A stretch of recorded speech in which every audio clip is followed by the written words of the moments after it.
over this break, it's been a long time. It's been about a month. Yes. Too long. We're busy with good things. Whenever we don't meet, it should always be because we're busy with good things. That's the blessing.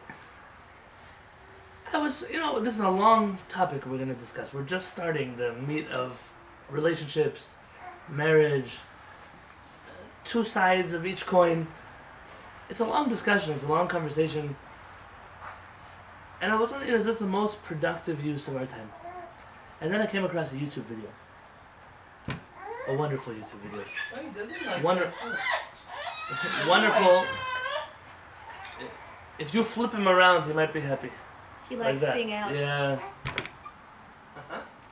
A wonderful YouTube video in the most sarcastic sense sent to me by a person who's come to speak in San Diego a number of times. And in this video, this fool of a person was giving a class on marital harmony, relationships. And you think, as a rabbi, right? So rabbi should talk about rabbinic matters. And he all prepared. And he begins to speak. Sorry, Ariella. He begins. We're going to take turns soon. We're going to do hakafot, like the 7 and 6. I'm listening. He begins to talk to a group of women. And he begins to talk to them about the foundation of their peace at home is how much the wife weighs. In those words. Very abrasive, very... in those words. Start talking to the ladies about their weight, what is an acceptable weight, what is an unacceptable weight. Asking? It was a certain rabbi, and not really a rabbi, they think he's a rabbi. And he goes on, and on, and a husband doesn't want a wife that doesn't look good, and over and over and over and over and over. Yeah, but it doesn't matter how he looks. Yeah. Oh, very good. Yeah. Very That's good. exactly. It doesn't matter how he looks. There are, I just had a fight with a rabbi about this recently, and that is that, rabbis shouldn't be teaching women about modesty because the part of being modest is it's not none of your business to talk to ladies about what modesty means. I just very strongly feel this way about relationships. If there is a person like that who's giving classes like that, and there are people who still think this person is an acceptable and upstanding member of any community, then that means that we have a long way to go, and this is no greater topic that we need to discuss than this one. It's absurd.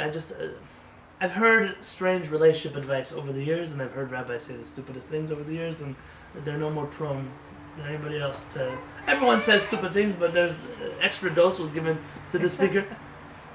I couldn't... It was a room full of women, and not only did nobody stand up and say something, but they None laughed. of us were They there. thought it was... Very good. None of us were there. Okay.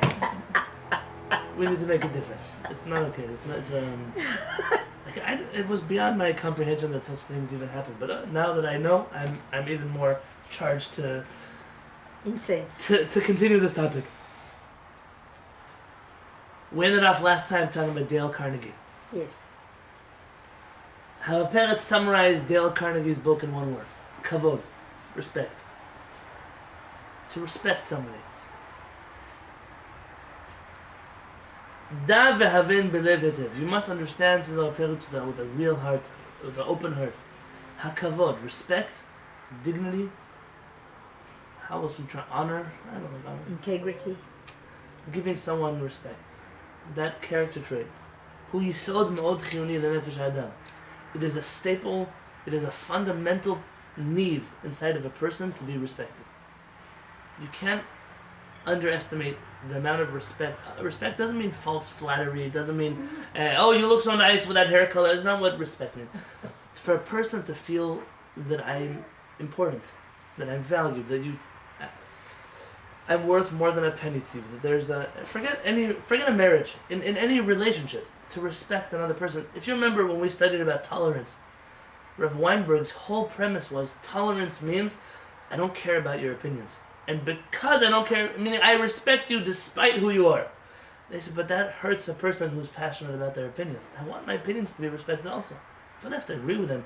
But don't be so pyriv, don't be so neutral about who I am and what I stand for. Respect, being valued, is a fundamental need inside of every human being. Briuto, it's connected to a person's health. Shalvato, to a person's peace of mind. Umnuchaton, a person's serenity. A person needs to be respected. Mahut hakavod, what is the essence of respecting somebody else? Hu haba'at ha'aracha, it's expressing your appreciation for a person. There are some people who never know how to say the words thank you. They'll take, and they'll take, and they'll take, yes. and they'll take, and they'll take. And you don't mind giving and giving and giving. And you don't even mind not getting credit or not being reimbursed or what. But just a very simple, I really appreciate that you take the time out of your life to do X for me. I appreciate what it is that you do for me. I appreciate that you care so much about me. That some form of acknowledgement. V'chashivut la'adam v'akara b'ma'alotav v'kishronotav. Yesterday I dealt with a family in which the daughter is suffering from tremendous self-esteem issues and has never once received a compliment from her mother. What? And it wasn't a what for me, because I asked the mother if she ever received a compliment from her mother. Never in her life. Never in her life did she ever have a good word. I know a person, whenever you ask him, oh, so how was your meeting with so-and-so? Not bad. Not bad. You can never, in Yiddish, the word fargin. The fargin in Hebrew. Why does everything have to be not bad? Why can't you once in your life say something good about something else? I had a good time. I really enjoyed myself. The reason why people can't do that is that it's too much. I don't want to give them that much respect. I don't want to give them that much dignity. I don't want to give them that much. How was the speaker? Not bad. How was the food at the person's house? It was okay.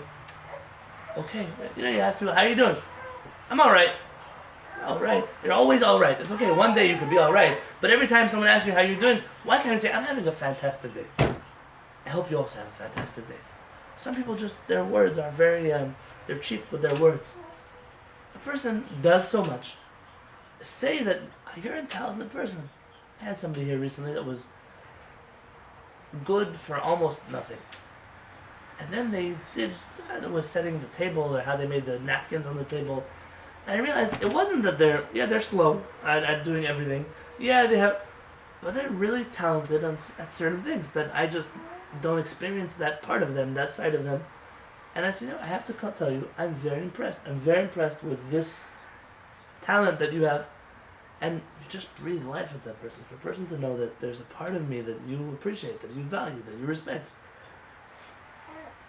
Uvichalal hakavod, included in the category of respecting somebody, kol halachot u'minhagei derech eretz v'numusei chevra b'dibur v'maseh, all the laws, they're actual Jewish laws of derech eretz, of etiquette, of mannerisms, of how to speak to somebody, how to eat, how to talk, how to walk. Included in this are the social norms that exist inside of every society, to make sure that those are inside of a relationship. You're also aware of the social norms that are needed Where can we to be in find a those? relationship. The laws of Derech Eretz. Yes. I would really like to read Rabbi them. Yonatan once told me that if I would write a book collecting all the Jewish sources on Derech Eretz, that he would promise me a portion of the world to come. But I either I'm not ready for a portion of the world to come, or I just haven't had the time to write such a Give me book. the translation again. What's it in Hebrew? The derech. Derech Eretz Eretz. literally Eretz. means the way of the land, The way or of the land. the proper etiquette Conduct, towards yeah. another person. Is there a good word for that? Yes, Eretz? etiquette. Yes. Conduct, proper conduct. Conduct. For example, I just don't know where you find it. So I No, can because go read it's it. drawn all over It's the place. everywhere. It's It's in not one book. okay. It's not Right. one source. It's, yeah, there's no like book of Derech. Although somebody started writing a I- Shulchan Aruch of good manners. I saw up there on my shelf. I'd like to add something Sure. to respect. Listening. In my experience, and probably when you coach people too, they come and they want to all comes out, right? Now you might see the fix in the second sentence or the fourth sentence, but they need another 40 minutes to get it all out. And you can't stop them. Exactly. So simply by listening and letting them get all of that out, you're like halfway to home base. Do you know how many times Absolutely. somebody has sat in that chair and they'll come to talk to me about some great problem and they'll speak for 40 minutes and I tell them, wow, now I'm sitting here, I didn't say anything yet, I'm just listening. I've just helped them talk, and through their own talking, they've already solved their own problem. Right. Mm-hmm. Our rabbis tell this as a pasuk that says, King Solomon, I believe, don't hold me to it, writes, Daga belev ish, if there's a worry in a person's heart, yisichena, you should speak about it. And the rabbis have two ways to understand this verse. I just want to add one other thing Yeah. to it. Oh, I It's should have finished not just that they. It's not just that they solve their own problem. By listening to somebody get it all out, you validate them by not making them wrong, Sure. and that all comes into respect, Dale Carnegie, all these other resources, etc., etc., etc. Because the power of listening to somebody else speak about a slice of their life is huge. Can I add to this? Yeah. You know when people don't have somebody to listen to them? Or the people that should be listening to them don't care much to hear what they have to say? And validation is the most important. You don't even have to agree with the person, but to let them feel that what they're feeling is valid. I understand that's what you're feeling. Most My people wife- want to immediately say what they think and what they feel. Yeah, and yeah, so yeah. on. Problem solved. Most people, yeah. Want to jump in with a fix? Yes. Yeah, yeah. Either with a fix Or a or saying, comment. well, I know this because I did. And The it's worst not thing you the- can do is tell them your story Right. while they're in the middle of Their story. of their story. That's like, oh. My wife once taught me one of the greatest lessons I've learned from her so far. I'm sure there's more great lessons to learn from her. Very often you hear people, and especially when you're in the public realm and people come to complain to you about things and how could the food have been, how could the shul have been, how could your sermon have been, you hear a lot of things and sometimes your gut reaction is, really? That's really what bothers you? Of all the things we've ever done, this is what you're so petty. My wife, already from day one, taught me, but that doesn't make a difference what logically should be felt or how it's felt, but that's what that person is feeling. It could be all in their own mind. But to just say, I'm sorry that that's the way that you're feeling. I'm acknowledging that that's how you feel about it. Someone says, you really offended me. Now, I know I never in my life intended, I didn't even talk to you. I wasn't even talking to you. But they come to you to tell you how you offended them. It doesn't make a difference if you intended to offend them or not. It doesn't make a difference here who's right. The fact that they are offended means validate that point that they're feeling hurt right now. Validate whatever it is. And validation, the greatest part of validation, let a person talk, let a person speak, let a person finish their sentence. There are some people you talk to that never let you finish your sentence. They always cut you off, they always have something better to say, they always have to add to what you have to say, they always have to... And that's a very wise point. Listening is perhaps... Meaning if my time, something, you shouldn't call somebody because they'll take up an hour of your time on the phone. Yeah, but that's part of respecting a person, is saying that your speech is worth an hour of my life. What you have to say is worth my time. Most of the time when people come to talk, I'll tell you as a rabbi, most of the time people apologize on their way in, they apologize on their way out. I'm sorry I took so much time. That's what I'm here for. You are valuable to me, and that's why I make time to speak to you. There are some people that might be chronic time wasters, but that's okay. We all know those people. But at the end of the day, that just being heard is a very validating feeling. You wanted to say something? What if they're telling you off? Are you? I mean, should you sit there and let them rant? What are your Thank you for alternatives? sharing. You say thank you for sharing. End of conversation. I agree with you. You know what Mark Twain once said? He said he loves to hear rumors because he learns all kinds of things about himself that he never knew. Right?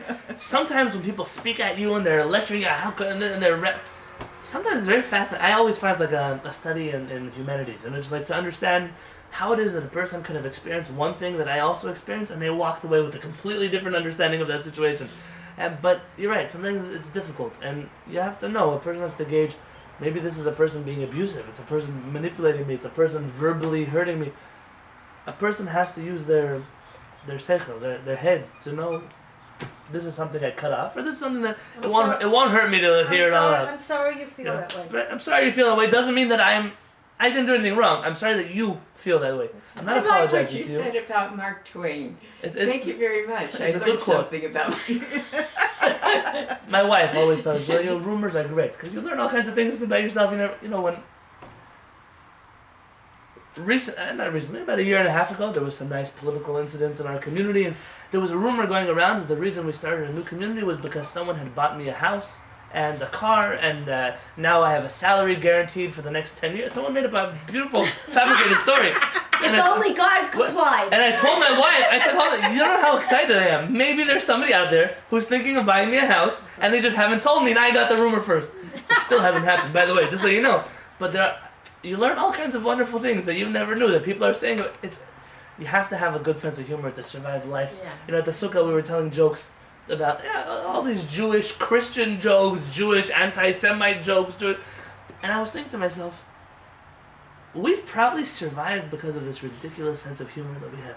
We're able to make jokes about Cossacks, jokes about the Inquisition, jokes about... And you're talking about people who mass murdered us. But you just have to sometimes in life be able to take some people lightly, because if you take everybody seriously, you're going to spend a lot of time depressed and down and in the gutter. We mentioned the laws of Derech Eretz. Ariella, I know your hands are tied, but do you mind on that top right shelf? Over there's a Gemara. It should say, it's a red book, the tall red books on the right. One should say Eduyot and Horayot. Do you see it? In the back of the Talmud, there's a number of small, short tractates that are not widely studied in the Jewish community. One of them is a tractate called Masech Derech Eretz, the tractate of the laws of Derech Eretz. I used to teach this And it's in to which my book? students. It's in the last volume of most editions of the Talmud. Is that Schottenstein's? I don't know actually if it's in the Schottenstein. That might not be. Or which version is that? This one, it's the traditional Oz V'Hadar. It's the standard edition of the Talmud, all Hebrew one. You read Hebrew. Time for a joke while you're looking? Yes. Sure. Tell us a I'm on a joke. joke thing. Yes. I can't believe she Okay, remembers this is them. the second Yes. joke I learned. she So knows a Buddhist, I know too. A Buddhist monk, a Christian evangelist, and a rabbi are traveling together, and they get to an inn. It's late at night, and they want to get a room. And the innkeeper says, "I have 2 rooms in the main building here, and one person could sleep in the barn." So the Buddhist monk says, "No problem, I'll sleep in the barn." Okay, lights out. Half an hour later, sorry, there's a cow in the barn, and that's like against Buddhism and stuff. Okay, fine. So the rabbi says, "No problem, I'll go there. I'll sleep in there." Fine, lights out. Half hour later, sorry, there's a pig in the barn. Okay, so the Christian evangelist says, "I'll go there." 30 minutes later, there's a... They open up the door. It's the pig and the cow. The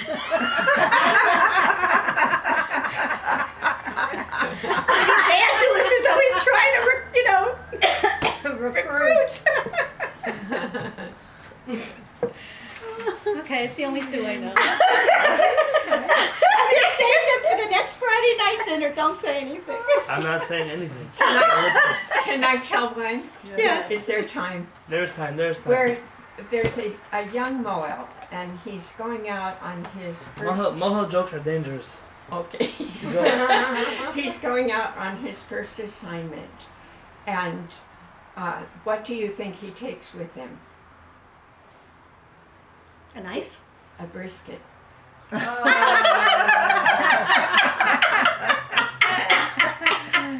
That's cute. Very cute. That is cute. That is it.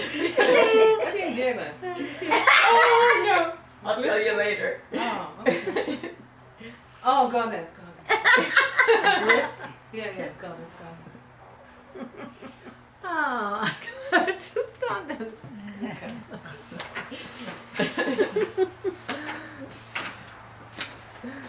Already telling stories. You just got it? No, I've got it before. I know they're hard to remember, and they're really hard to tell. Shayna, is the best joke teller on planet Earth. Yeah, she could tell a story that's totally fabricated, and you think it's real. Right. Her elephant story. Elephant story. Elephant story. Everybody laugh. Everybody. Alright, I can't find my exact source right now. That tells me that I should review.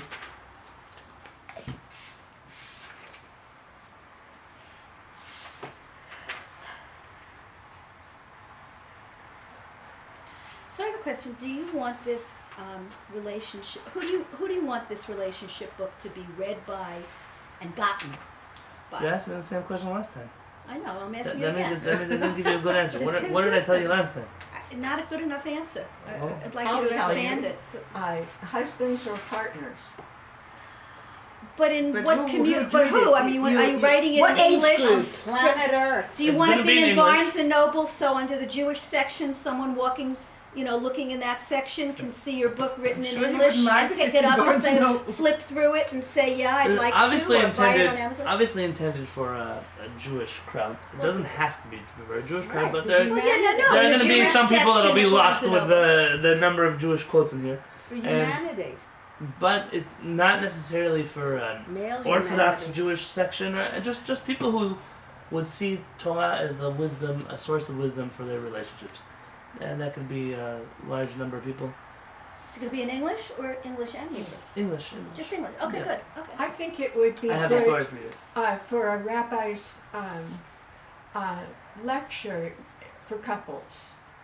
You know, That also. something like that. Or for people who want to get married and want to. Yeah. You know, This is the hope. all right, you These are- know yes. who? It should target young teenage boys. So when they become older husbands, they get it. I think whose idea was that we should teach this in high school? Someone Yeah. did it. Yeah, it was that Someone said idea. right? Yeah. B'ezrat Hashem. think you're gonna. But I think it's not fair to say just the boys. I- No, I well, will to Tamara, start at. No, I think it's. No, I think it's a both girls' girls and too. You'll be guys. surprised at how many women also mess up their relationships. So it's Some- going to be an Absolutely. educational, commercial-based book.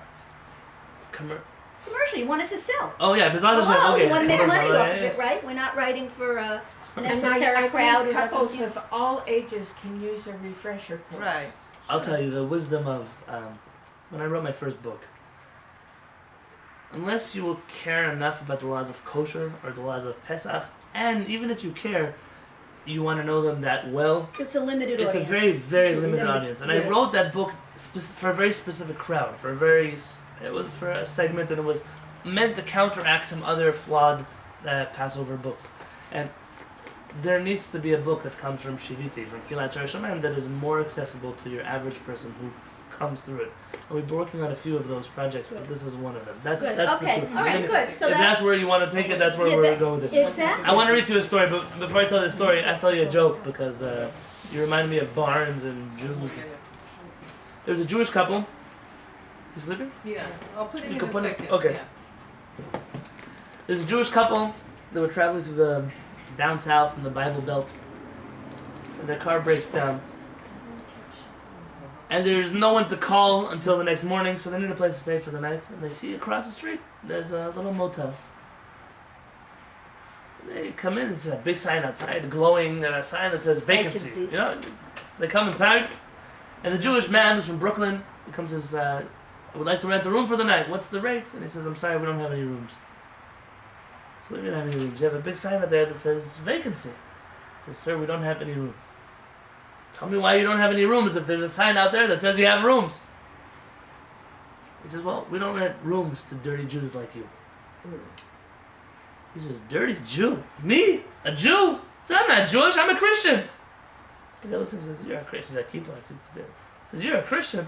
He says, let me ask you a few questions. I want to see if you really are a Christian. He says, did God have a son? I said, of course. I said, what's his name? Jesus. I said, and where was Jesus born? I said, Jesus was born in Bethlehem. I said, no. Where was he born in Bethlehem? And he says, in a barn. I said, well, that's pretty impressive. A Jew should know so much. He said, but why was Jesus born in a barn? I said, because some idiot like you would let him stay in a hotel. Very cute. Maaseh be'arba'a zkenim. There's a story about 4 elders of the Jewish community. Shehalchu lamalchut hapnimit. They went to go travel to the government at the time we were under Roman occupation. Vaya lahem filosof echad chaver sham. And these rabbis, 4 rabbis, they had a friend who was a philosopher. Now, philosoph in Talmudic times doesn't mean philosopher like what you think of philosopher. The commentators tell us that he was a priest for idol worship. He was believed in the stars and constellations, and he was a stargazer. He wasn't he's not Aristotle here. Not who you're thinking about. He was their friend, chavarem, a friend of theirs. Which tells you a lot, by the way, about the relations between Jewish communities and the ones around them. Ve'eluhen, and these were the rabbis. Rabban Gamliel. Rabban Gamliel was the prince of the Jewish community. What is a prince? Why a prince? Do you know the history of the Jewish kingdom? After our kingdom was occupied by the Roman forces, we were allowed to have a government that was answered to the Roman government, but was our own, almost autonomous group. It was led by a prince. The prince was traditionally from the house of King David. These were actually righteous princes. Rabban Gamliel, Rabbi Yehuda Hanasi, the one who wrote the Mishnah. Mhm. These are our righteous leaders of the Jewish people who were also the leaders of the government. After we left Israel, we had in Bavel, in Babylon, another leader. Remember what he was called from your book? I'm sorry, it was A leader of the Jewish community in Babylon. Akiva. No, not Akiva. They're not the name of a person, the name of an office. It was called a Reish Galuta. Or they have a word for him? The Exilarch. Exilarch. Exarch. Exilarch, that's right. He was the leader of the Jewish community in exile. It was a leader that we appointed and ruled over us. Surah Pumpadita. There was, after that kingdom ran out, we then had someone called Hanagid. A Nagid was the lowest form of government we ever maintained outside of the land of Israel. Mostly in the Sephardic communities, the last known Nagidim that lived in Egypt, the last known Nagid that I'm familiar with is the grandson of the Rambam. The Nagid is, imagine like the president of the Jewish community. It wasn't necessarily a government position, but he represented the Jewish community to the other people around them, to the ruling forces around them. This is in Egypt, so you have to imagine if you had in America, San Diego, somebody who represented the entire Jewish community, who could tax the Jewish community perhaps, but a person who was meant to take care of the internal Jewish communal affairs and represent them towards the exterior, the other communities around them. Rabban Gamliel was from the previous generation he was the prince. He was the leading ruler of the Jewish community. Rabbi Yoshua. Who was Rabbi Yoshua? Rabbi Yoshua was the head of all the rabbis in Israel at the time. There was the head of the government and there was the head of the rabbis. Imagine the chief of the Sanhedrin. All the rabbis, he was the chief rabbi. Rabbi Elazar ben Azariah. Rabbi Elazar ben Azariah, you know him. When do you know him from? From the Remember from the Haggadah. Remember from the Haggadah? Yes. You have a rabbi who says, in my whole life I didn't merit to hear the redemption of the Jewish people at night. Remember this? He says, it's as if I am 70 years old. Remember this teaching in the Haggadah? He's really young and he looks old. He's really young, but he looks old. This is him, Rabbi Elazar ben Azariah. And the last one is Rabbi Akiva. Who's Rabbi Akiva? The famous Rabbi Akiva. Rabbi Akiva who was a shepherd and became one of the greatest rabbis of the Jewish people. So these four rabbis were traveling together. Amar lo Rabbi Yoshua la Rabban Gamliel. Rabbi Yoshua turns to the prince, Rabban Gamliel, and says, Rabbi, my rabbi, retzoncha nekabel pnei filosof chavareno. Do you want to go and say hello to our friend? We're already in the neighborhood. Do you want to stop in and say hello to our friend, the philosopher? Amar lo lav. He says, no. The shacharit, the next morning, Amar lo Rabbi, Rabbi, retzoncha v'nekabel pnei filosof chavareno. Now do you think we have time to go visit our friend, philosopher? Amar lo hen, yes, we have time. Let's go see him. Halach Rabbi Yoshua v'tafach al haderet. Rabbi Yoshua went and knocked on the door of philosopher. You have to understand, from the story, this is a story that the rabbis are recording to teach you derech eretz, proper etiquette. What do we learn the first thing in the story? That he didn't want to go at night, he decided that it would be better The to day, go in the perhaps morning. a better time to visit would be in the daytime. Yes. And he knocked on the door. Knock on the door. What does knock on the door mean? Politely to say, I'm here. Rabbi Shimon Bar Yochai records, Sone'ani, I hate, I despise those who enter homes that do not knock on the door first. How can you do that? If you live in America where your doors are locked, there are many cultures which the doors are never locked. You just walk right in. That's right. You, especially if you're a frequent visitor. For example, it drives my parents crazy. I have a key to my parents' house. I know the code to the alarm. Sometimes I have to visit them. I bought some things at Costco. I'm schlepping to the door, and I knock and I wait for them to open the door. Mm-hmm. Now, since my father, it's hard for him to get up and down the stairs, I've already started opening the door myself. But originally, I would wait either until they would open the door, or they would tell me, "Kali, open the door yourself." My husband always knocks on the door But before he very comes good. in. He opens the door. I don't have to go and open the It's a door. halakha. But it's kind of like somebody's coming in if doesn't you wanna like scare you. At the front door? You at must. the front door. You must. not in the house, but on the front door. But let's say he would bring somebody and I'm not dressed, whatever. He Yeah. just wants to know. You must announce your Somebody's presence. coming in. This is- Okay, so I'm Richard coming in. This is opens a the door law. and before he puts his foot over the door, he shouts, "I'm home!" So my father does the same thing. He knocks. He doesn't knock, but he opens the door and says, "Hello, That's shalom," it. before and he That's waits, it. and then he comes to the house. This is the Jewish law. It's not part of the laws given to us Moshe Rabbeinu on Mount Sinai. These are the laws of proper conduct, of etiquette, derech eretz, that our rabbis instituted in the Jewish community. You don't enter someone's house, not even your own house, unless you announce your presence first. The best way is by a knock. I had a rabbi in yeshiva. He had a very difficult job. He was the rabbi of the dormitory. Half of his job was to catch guys with their illegal cell phones, or with the music they shouldn't be listening to, or reading books, that whatever rules they had in the door, staying up past bedtime, curfew. That was his job, and he had to balance out that job. Oh, you're busted! I caught you. With this Jewish law of you can't walk in on somebody, and you have to imagine in the dormitory, past a certain hour at night, there are situations you don't want to walk in on somebody, and so he pretended like this wasn't the reason why, but he had this crazy amount of keys on his belt, and you could hear him already coming from like 5 minutes down the hallway. You could hear the keys jingling, and he would always, and he knew this was a room that he had to catch people red-handed, and he would come to the door and he would do this,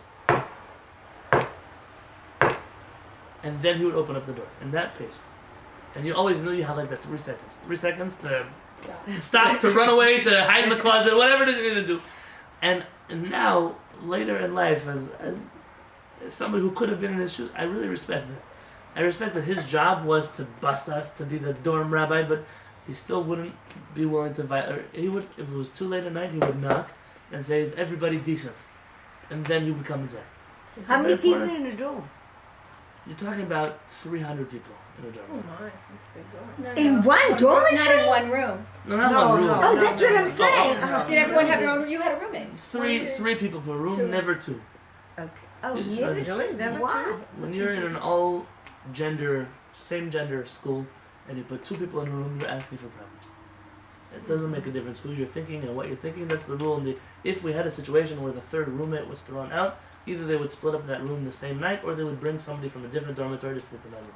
Never left two people together in the same room. Interesting. A lot of wisdom in these teachings that maybe when we were in high school we didn't understand, but later in life we did understand.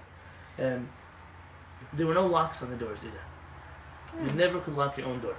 But every room had a walk-in closet. Every student had his own walk-in closet that had a With a lock key. on it. That way they could ensure that your belongings are always safe, but your room is not always so private. And you learn a lot of wisdom from people who've been running a school for almost 100 years. How they run a school. They've been open since 1933. Some of the rules should have changed in 1933. I'll just tell you the truth. I'm not on the board of the school. But some things that have wisdom to them. To knock before you come to someone's house. There's another rule you should know. When you come to your house, let's say you're walking home from synagogue and you bring guests to eat at your house. You knock on the door. Who goes in first? You do.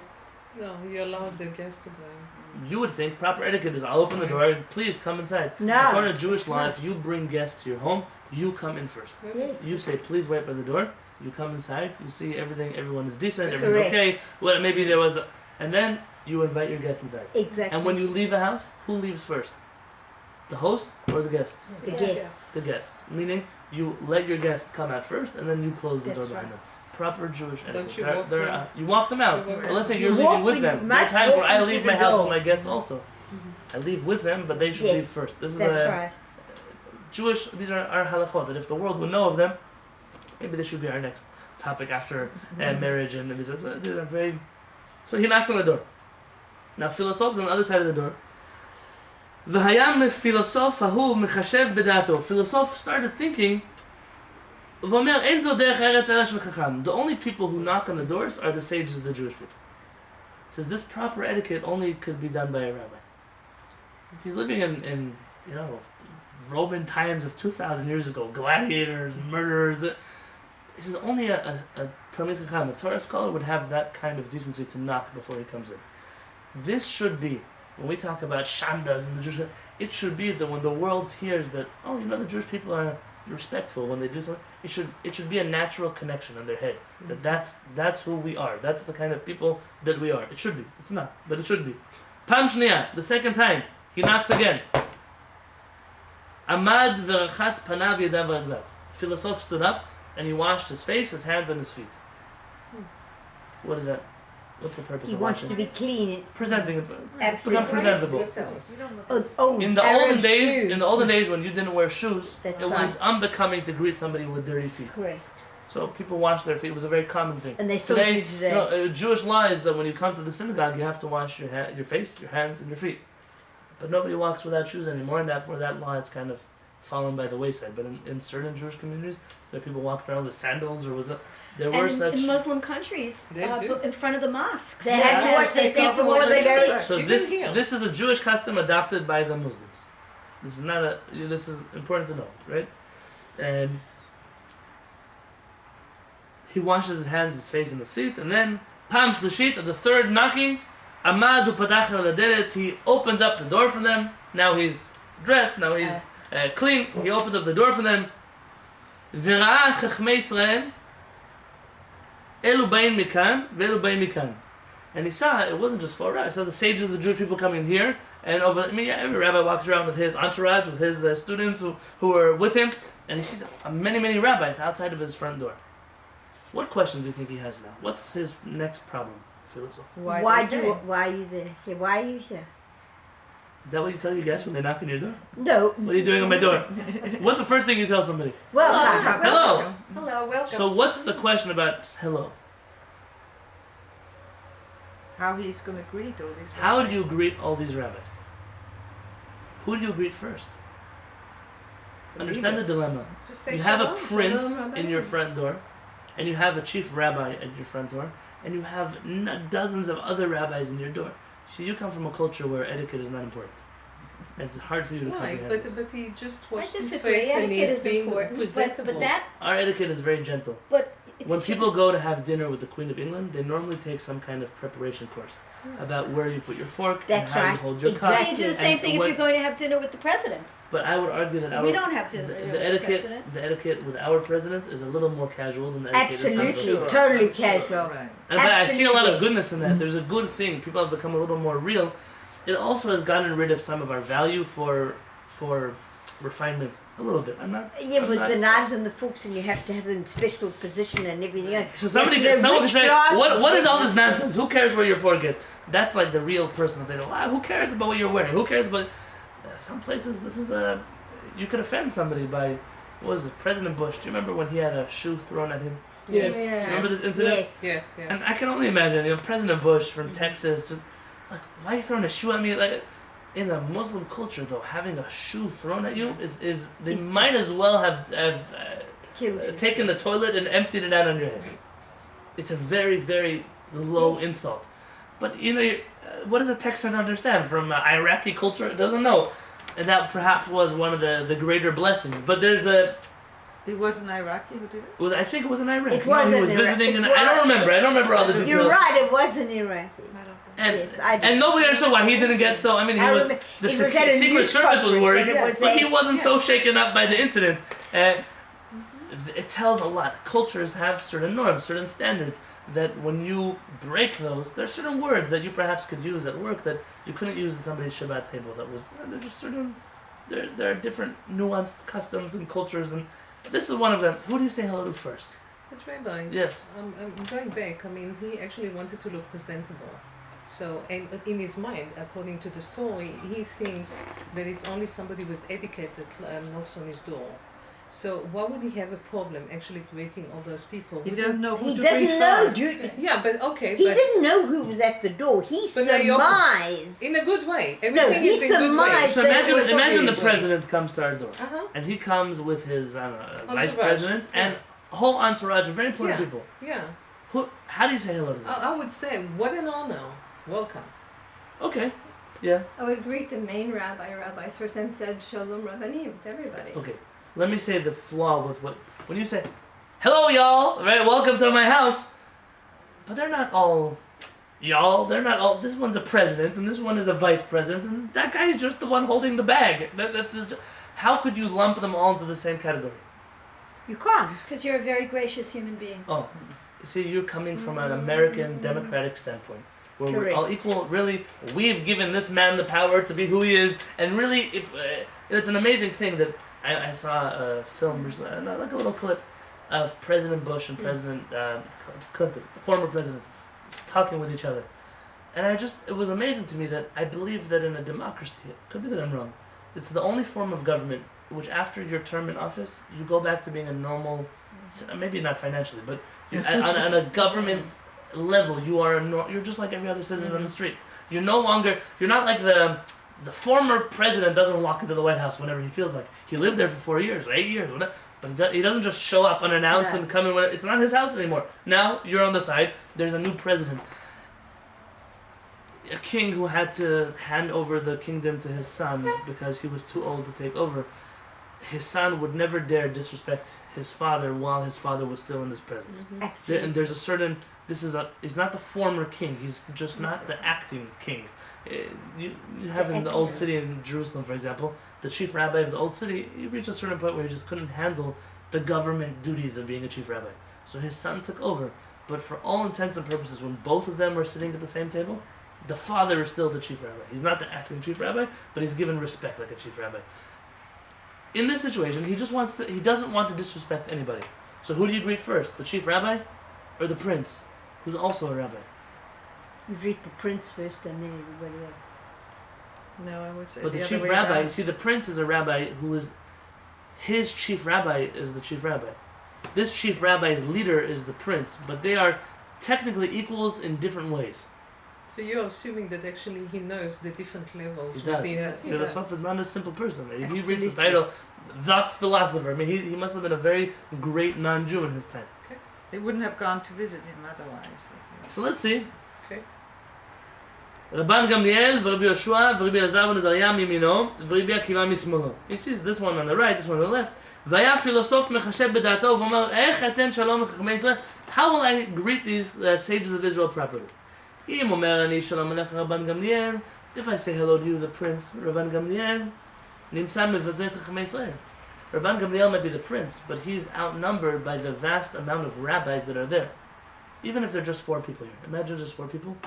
1 prince, but 3 rabbis. A number of people. You can't ignore a group and just isolate an individual. It would be like if there was a man in an audience and you greeted the whole crowd as, "Hey guys!" Now, in California English, it's not really such a big deal because you say guys even to a group of girls. But in another situation, what do you mean? There's 1 man and 30 women, and you've decided to refer to them all as guys. The group holds weight in its own right.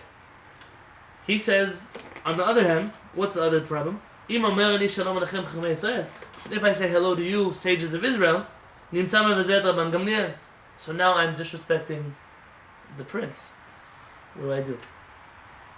Kivan shegia etzlam, once they reached his door, once he greeted them, Amar lehem shalom alechem chachmei Israel, welcome to you, all the sages of Israel. U'lerabban Gamliel barosh, and Rabban Gamliel, who is standing at the head of you all. How did he solve this problem? Who did he say hello to first? To all the majority, because that's the proper etiquette. But when he says hello to the prince second, what does he add that changes the dynamic? He's ahead of A single amount. He said hello to you, the prince, who is the head of all of these people. Yes. He's managed to give respect to the sages. He couldn't say hello to the prince and to the sages who are greater than him. He couldn't say that. But he found a way. The way was to greet the majority, and then to greet the prince, and to say, and everyone again in this group agrees that he's their prince. And he managed to solve this problem that way.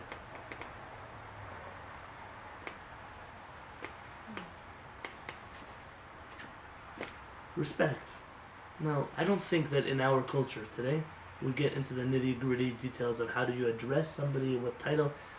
For example, when I was in Israel, my wife was once, she went to visit somebody in the hospital, and she wanted to know where the doctor was. Now, doctor is a respectable title for a medical professional in this country. in Israel there are doctors and there are professors. The professor is not just the doctor, but he's like the chief doctor of the hospital, or he's the one that also lectures and is a medical professional. And to call a professor a doctor is a disgrace to him. Insult. So she said, can I please speak to Dr. So-and-so? And the secretary, she stood up and said, Doctor? Doctor, you call him a doctor? Who do you think you are? He's the Professor Goldschmidt. And so my wife, you know my wife, she's from New York. She told him, may I please speak to His Honorable Excellency, the majestic Professor, Doctor, Prime Minister of the State of Israel, Dr. Goldschmidt. Sarcasm at its best. Needless to say, nobody thought it was funny, except for my wife. But but we almost come from this place, like, what is... Do you remember the raid in Entebbe? You Yes. probably remember this. My cousin was the doctor. So in Entebbe, you had this crazy baboon, Idi Amin. Yes. And he had no real education of any sort, but he had 1,001 titles. And it was documented that every time he came to the group, he demanded that when he was addressed as he was a president, he addressed as His Excellency, addressed as the doctor. He was not a doctor, but he was a self-appointed doctor, addressed as, I believe, as some kind of clergyman. He was not a clergyman. All kinds of titles that he needed for his... You have to be familiar with the societies in which you come from. Exactly. But then Israel treated him the same way too. They gave him respect as well while he was under their wings. Okay. Well, they had to get out of playing the people that were... No, killed. before. Oh, beforehand. I don't know. I'm not familiar with the relationship with Israel beforehand. Oh yes, there were lots of Israelis that worked in Gaza. I walked into a bookstore in New York, and I needed to ask the sales guy a question, but customer service is not the strong point of stores in New York. And after a while of trying to get his attention, he's like, "How can I help you, Rebbe?" Rebbe. R-E-B-B-E. Mhm. I'm like, wow, how do you know I was a Rebbe? My wife was sitting there like this, like, you stupid Californian. In East Coast Hasidic culture, when you call somebody a Rebbe, it's like you're making fun of them. Like, oh yeah, you think you're so important, I have to help you, so let me help you. I thought I was getting a compliment. Here she knows I'm being insulted. I had no idea until she told me that I was being insulted. But every culture has its own nuances, and it's very important when you come to a new place to figure out what it is that's respectable or appropriate in that place. One of the more uncomfortable questions I get is when I have people who come to check out the synagogue who aren't Jewish. They come from a course, and we had recently someone who's taken a marriage family therapy course, and they came to check out the community, and when they... Someone didn't knock.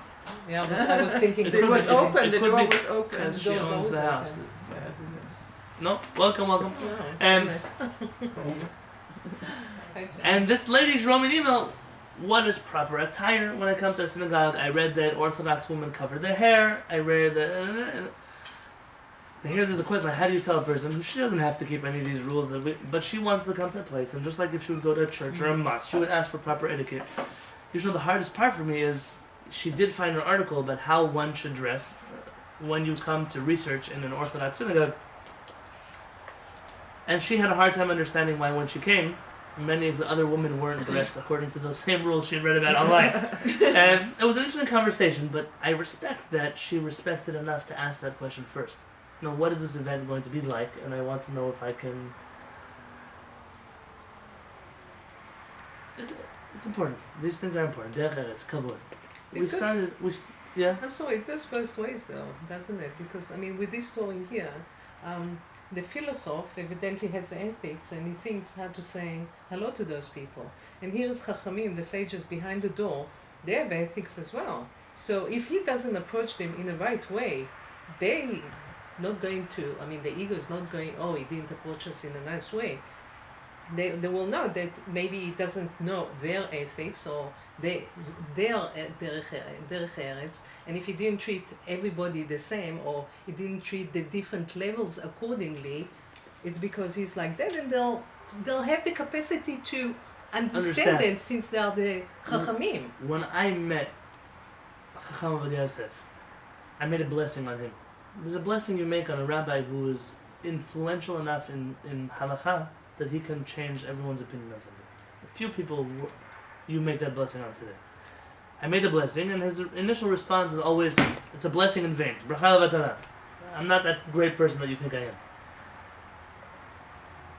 And then you get the, well, if the greatest halachic decisor tells you that you shouldn't make this blessing on him, so do you listen to him or not? And then you realize there's two sides to every coin. There's what he needs to say, so it doesn't come off like he's some arrogant, and then there's what I need to do, and those, just because the sages of Israel have the maturity and capacity not to be offended, doesn't mean that I don't try to respect them. It doesn't mean I don't have to resort to casual just because it's okay. And you're right, that's true. It's just... And they obviously came to visit him because they knew who he was. I mean, if he would have been told Am Haaretz, it probably wouldn't have very good. gone. They had a visit what him. to bond on. I want to pick out from the story. I know it has nothing to do with marriage at this point, but this story, it tells you something about interfaith relations. Rabbi Peretz told me that when he grew up in Morocco, his father used to have a one-on-one study arrangement with the local sheikh. Sheikh, I don't know, sheikh we say in Hebrew. The imam, the Muslim clergyman. What did they study? They studied an old Jewish book called Chovat HaLevavot, The Duties of the Heart. You may have seen this before. Ibn Pekuda. Very good. Rabbi Bachai ibn Pekuda. This book is a classic Jewish work of philosophy and etiquette and morals and ethics. And it wasn't just him, but many of the rabbis in town studied with their local Muslim authorities this book. Where did that come from?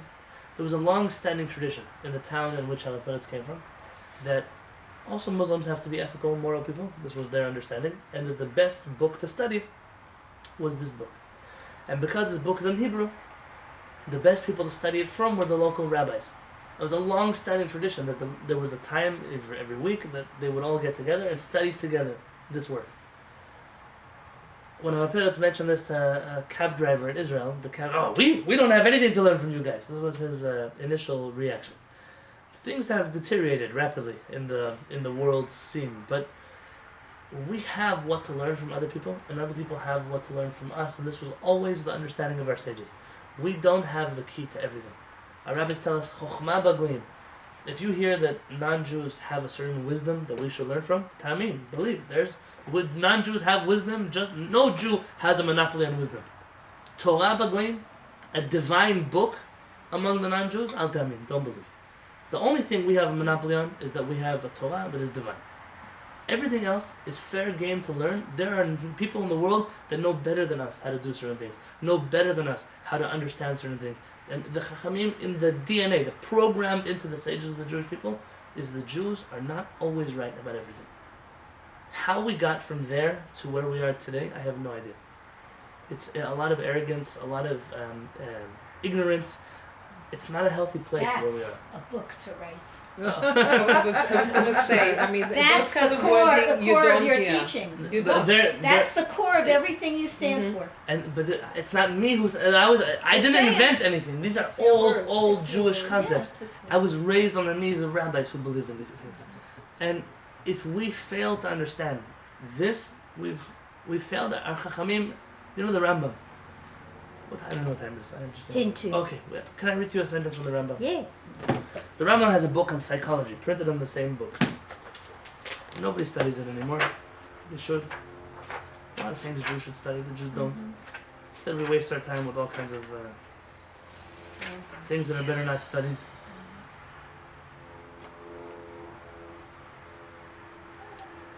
The Rambam says, V'da, you should know. Shadvarim asher omar b'parkim elu, the words that I will write in these chapters, uvama she'yavo min hapirush, and anything that I explain, all the commentaries on these chapters, einam dvarim shebiditim ma'atzmi. They're not words that I just made up on my own, says the Rambam. I don't make up things and write them in a book. V'lo pirushim shechidashtim. They're not novel insights that I had. Omnam heni minyanim lekatatim midivrei chachamim.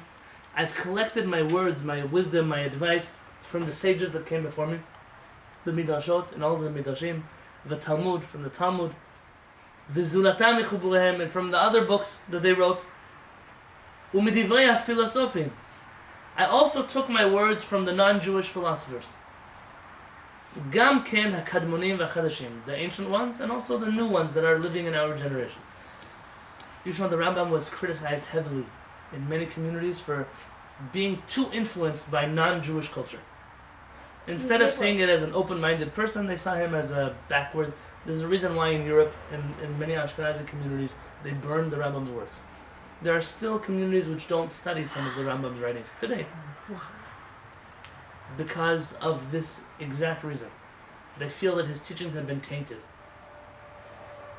It's a silly worldview, but it's their worldview. Instead of collecting my words from the writings of many human beings.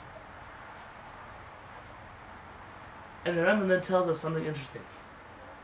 He says that he's not going to quote the people's names.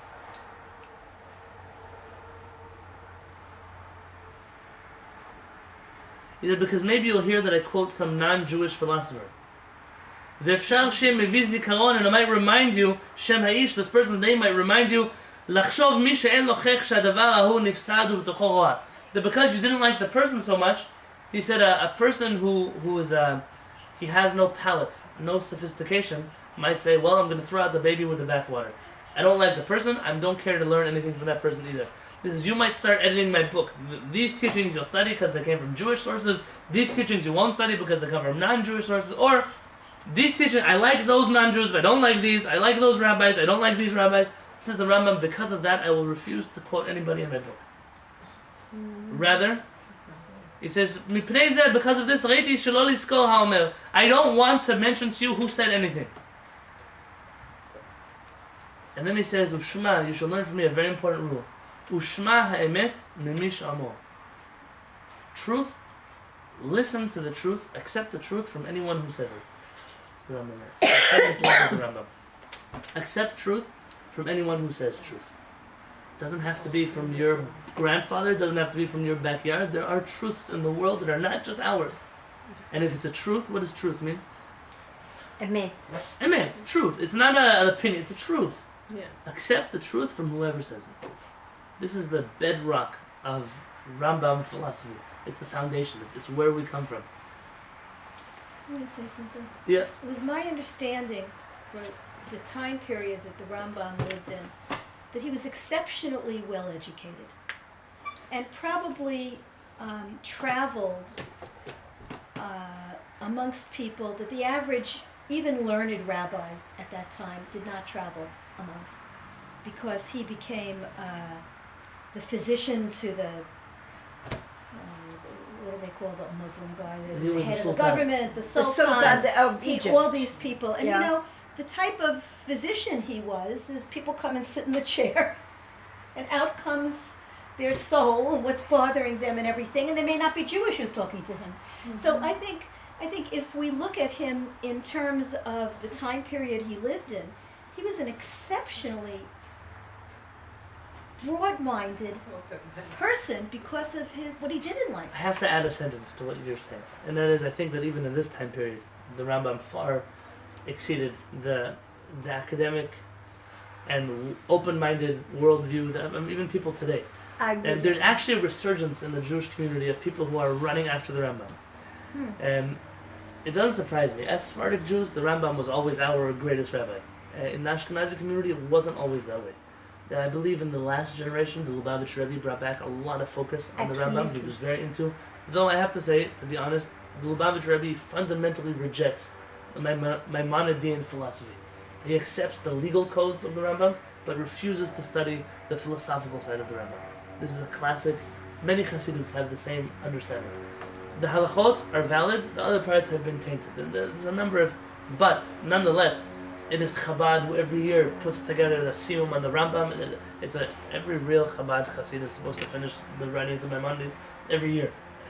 Officially, I don't know how many people do, but I'm sure your husband studies Rambam every day. Tries, I'm sure. Mishnah Torah, is that what Yeah, you Mishnah study? Torah. Yes, Yeah. absolutely. And it's almost become synonymous, like Chabad with the Rambam. It's a very big, but it's not. It doesn't surprise me when you read the writings of the Rambam. He got it. This made sense. And the Rambam codifies into his laws. For example, in the Rambam's laws of the Sanhedrin, the Rambam says, what does a person need to know to be on the Sanhedrin, the greatest legal ruling body of the Jewish people? So he must know Torah in its entirety, obviously. He's a Jewish leader, he has to know Judaism. He says he must know science, he must understand math, he must know history, geography. The Rambam has a whole list of things. And then the Rambam says, he must be well versed in the idol worship that exists in the world. He must know all world religions. Why, says the Rambam? How could you be of the great Jewish leaders? Someone's going to come before you and you won't have any idea what they're talking about. You find that our rabbis studied our history, the Ramban, Rabbi Moshe ben Nachman, not Maimonides, Nachmanides, he, in his famous debate with James of Aragon, was just as fluent in the New Testament as James of Aragon was. It is a must. It doesn't mean we believe in it. God forbid. We don't believe in it.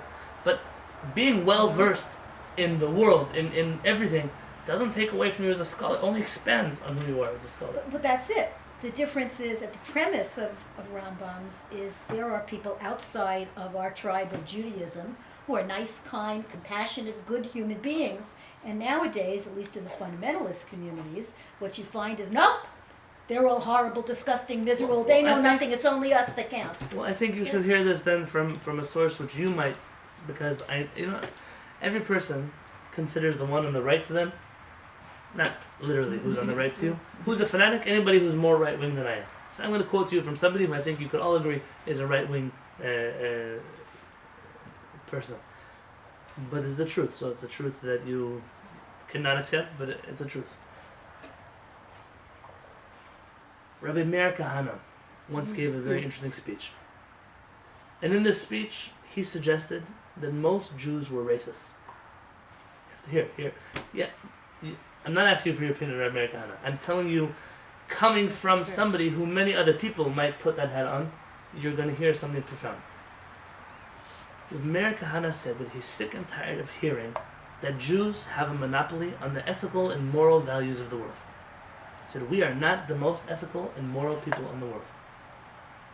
He said, we are the people who have the Torah in the world. What we can pride ourselves on is we are the people who stood on Mount Sinai and received the Torah. He says, the moment we say, what is the Torah is just a book of ethics and morals. And it is the book of ethics and morals. He said, what I'm telling, this is his words, he said, you're telling me that Confucius was not an ethical human being. And that's not true. He said, you're telling me that Gandhi was not an ethical human being. And that's not true. And he went through a whole list of people who are ethical people, they weren't Jewish and they were ethical people.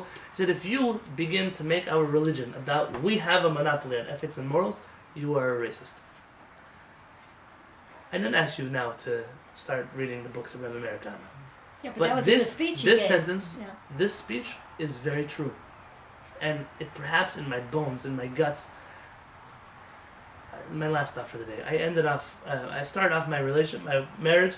My wife has nieces that she reads bedtime stories to over the phone at night.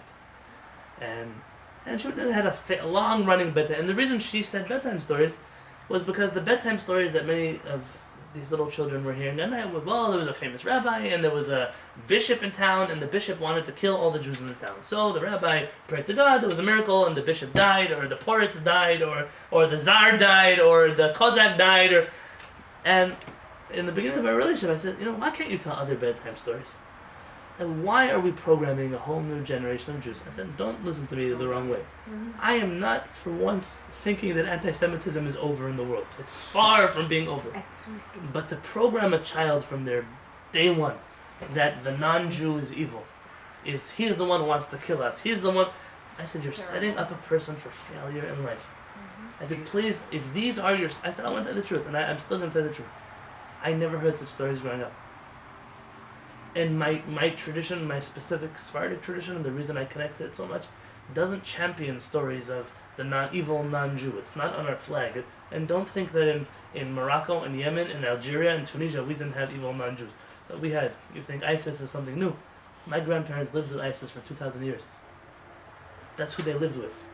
But it didn't push them to the point where that's the stories they told the children. And I can't say, our experience in exile was better than somebody else. That's not, I don't know, better or worse. It was bad. Everybody's exile was bad. But our stories have to be different. Our stories have to be, it's not the truth. The truth is that, Baruch Hashem, you have many, many people out there who care about the well-being of humanity. They care about the well-being of Israel. They care about the well-being of the Jewish people. And they're not Jewish. And you have many Jews out there that would love nothing more than to see the destruction of their own people and the destruction of our own country and the I'm sorry, the world is the way the world is. And if we fail to recognize that as a truth, then we're damaging a whole new generation of people, a whole new world of people. I listened to a speech this week from a Rabbi Musayev. Rabbi Musayev was a famous Bukharian rabbi in Jerusalem. Yeah, there's still a synagogue, the Musayev synagogue. He lived probably in the 20s, 30s, and 40s in Jerusalem. And his son was telling the story. He said that his father would always get visitors, the sheikh from Jordan, from Saudi Arabia. They would all come to the Dome of the Rock. And as they would come to, they knew there was a great rabbi they had to get blessings from. They would come into his house. The generals, generals on horses with turbans and diamonds. And they would come into his home, and they would get off their horse. They would kiss his hands and ask him for a blessing. And his son said, he asked them, wow, they love you so much, all these Arabs. They love you. And he says, Ya bani, my son, they don't love me. They don't love you either. He said, but we are citizens of the world. He said, and a person must know that a rabbi also blesses generals of another army. And a rabbi also blesses princes from a different country. And even if that means that maybe next year there'll be a war and he'll be out there to stab my back, I went down in the books of history as having that relationship with everybody else in the world. It doesn't mean to be stupid, but it means to realize that we're also citizens of a world. And B'ezrat Hashem, that understanding doesn't dilute our Judaism. Rabbi Musayev didn't become any less Jewish. In fact, they just made for a greater leader. When Israel had situations in Egypt that they couldn't solve, do you know who stepped into the plate and solved those problems? A man by the name of Rabbi Ovadia Yosef. Why Rabbi Ovadia Yosef? Because he spoke the language. He was from Egypt. He was from Israel, but the chief rabbi of Egypt until he was in his early 20s and then fled. The general that took care of him in Egypt was a man by the name of Hosni Mubarak. Later became the leader of Egypt. And you should know that Rabbi Ovadia Yosef and Mubarak used to wish each other a happy birthday every single year. Every single year, happy birthday. They would call each other on the phone, and everybody would give him blessings, and he would receive blessings. They wrote many letters to each other. And don't think for one moment that Rabbi Ovadia Yosef thought that Mubarak was the greatest friend of the Jewish people. But that relationship saved countless lives over the years. He kept this channel open. This channel between him when Rabbi Ovadia Yosef passed away. At his Shiva tent, you don't know how many Muslim leaders came to his Shiva tent. And Rabbi Ovadia Yosef was pretty fanatic in this regard. At the end of many of his speeches, he would give blessings to the soldiers of Israel, and he would curse out every Palestinian leader that existed. They should die, they should have rockets on their head. And still, he, as a leader who spoke Arabic and wasn't afraid to speak to other leaders of the Arab nations as an equal. I am speaking to you because I'm a rabbi and you are a leader, and we speak the same language and we better get along with each other. That demanded a certain respect. And I think that model has been lost a long time ago. And the Cairo Jewish community kind of pushed him out. Yeah, sure. They chased him out. They chased him out. They tried to kill him. Chased him out. Yes. Yeah. He was too wanted to do things a certain way that they were sloppy with. Shimon Peres, who was not a right-wing leader, Allah Shalom, just passed away. Was not at all a right-wing leader. Shimon Peres and Ravani, who was a very right-winger, they had a relationship of dear, dear friends. Shimon Peres was one of the last people allowed to see Rabbi Ovadia Yosef before he passed away. Wow. And Shimon Peres' eulogy for Rabbi Ovadia Yosef, he said, I came into his hospital room, he said, I kissed his forehead. And many people, who is he to think he can kiss the chief rabbi's forehead? He said, I kissed his forehead. And the words that Shimon Peres said, he said, I felt that I kissed the crown of the Jewish people. Those were his words. Because I didn't have to agree with you, but I had to have a relationship with you. And this is a problem that our community has not, we haven't gone back to this model, and we must. And we will, God willing. That's what we're doing here. I wish you have a beautiful day. Thank you. Thank you very much.